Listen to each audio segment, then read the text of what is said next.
When I started making this video, it was a story about how gentrification was taking over New York. This used to be a pharmacy, this used to be a pizza spot, and this abandoned storefront used to be a barber shop. I actually filmed the whole thing and was ready to post it, but when I started digging a little deeper and interviewing some locals, I found something that really surprised me. This is that story.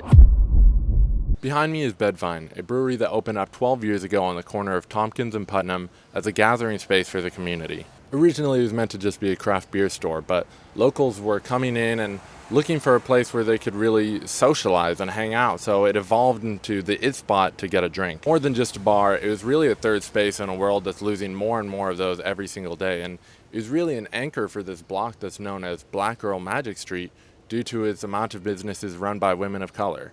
This all came crashing down, unfortunately, in May of 2025 when the NYPD shut it down in order to protect the community. And it really begs the question of who you're protecting when you're closing down an establishment that serves the community that lives here. It became just another example of gentrification in this sea of shuttering businesses that we're experiencing. But as I came to look for more evidence of gentrification on this block, I actually found something that surprised me.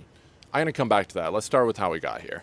When I moved to New York, the only area that I could afford and was really drawn to was Bedford-Stuyvesant, or as I quickly learned, BedStuy. This predominantly black neighborhood is conveniently located right in the center of Brooklyn, and it's actively being gentrified. I noticed this when I first started looking at places to live. Before I decided to rent a room in this 1899 row house in a neighborhood full of classic brownstones. I viewed this building. To say that it doesn't match the buildings in the area would be a stretch. It's gentrification incarnate. But then I stumbled across this building a few blocks away, and it was so much worse. According to public records, this property was $245,000 in 2014, bought for $1.6 million in 2016, and you're not going to believe this, it's currently listed for $4.8 million. That's not appreciation, that's extraction. Gentrification is definitely a buzzword right now, but what is it really? Is it when white people show up?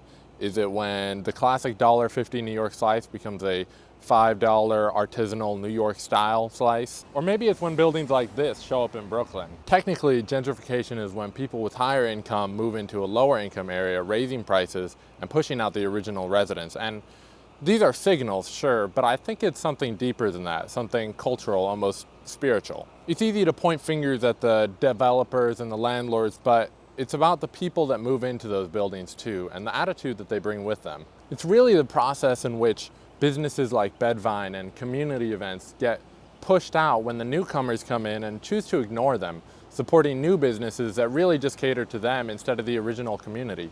There is a choice to be made here, and I think that choice is what will ultimately gentrify or save these neighborhoods.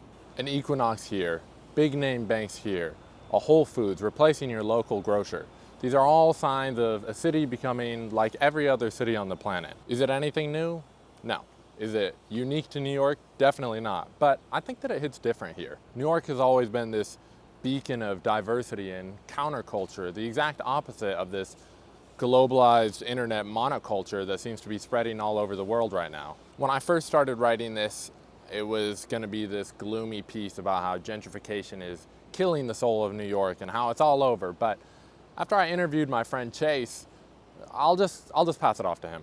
My name is Chase, and I am from BedStuy, Brooklyn. What do you think of when you hear the word gentrification? Newer and better for a different group of people. You feel different in a place where you grew up in. Manhattan's not safe because that area is so impressionable when it comes to style and easy to be gentrified, bro. Yeah, I don't really feel that here. I don't really feel that in Brooklyn, bro. You can't gentrify the Bronx. You can't gentrify Harlem. Can't gentrify Brooklyn. Why do you think that is? Because it's too much.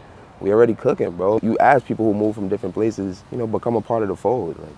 It's the area that brings you in. The hangout spots are different. The buildings look a little bit different, but all in all, the heart is still the same. If I could say anything to potential residents, it would just be yourself and fit out, because that's what Brooklyn is about anyway. Don't be afraid at all. Don't second guess or skip a beat. From wherever you're from, it's the same shit. I was pleasantly surprised by what he had to say, and it inspired me to push off releasing this video and dig a little deeper and see what's so special about this place and what the boroughs are cooking, in his words. This digging brought me back to Tompkins Avenue. You remember that block that Bedvine was closed down on? The block known as Black Girl Magic Street? After doing some asking around and some research, I found out that TAMA, the local merchants association, does not a block party bi-weekly through the summer. So I decided to check it out. On my way to the block party in Tompkins, meet up with the homies, Carissa, Simmer, and Lucas. It's his birthday. Happy birthday. Yeah, it's gonna be lit. What I found was really special. I wanna show you guys what it looks like when people show up. Oh my God.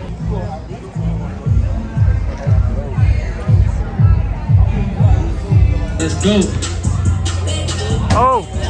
It was honestly so much fun, and Black Girl Magic Street was certainly proven by these bomb-ass photos that I took of these bomb-ass women. While businesses like Bedvine are getting closed down from gentrification in order to protect the community, it really just goes to show what can happen when the community steps up and people really take part in recognizing the culture that's been here for generations. And hopefully, if engagement like this continues, will exist here for generations to come. I don't think the answer to gentrification is gatekeeping. I think that's far too simplistic and really counterintuitive to what New York is and what built New York. This city was built on immigrants and out-of-towners, transplants like me, moving here to be a part of this vibrant culture that exists here. But that's the key word, being a part of the culture that exists here. It's about respecting and taking part in the community that you came to, or else why would you even move here in the first place? When I moved to New York, I was honestly a little disappointed by what I found. I thought that it had been ruined by newcomers and had changed to fit their needs and replaced what made this place so special in the first place. But when I really decided to dig into my community and connect with what was here, I found that while sure there are areas and cultures that are being erased, there are pockets that are standing strong against this gentrification. And if we take part in this and amplify this, I think those can just grow. I don't think the soul of the city is gonna die while we watch. I think it can actually prosper based on the choices that we make. So make the right one. Ditch the Starbucks and hit up your local block party instead.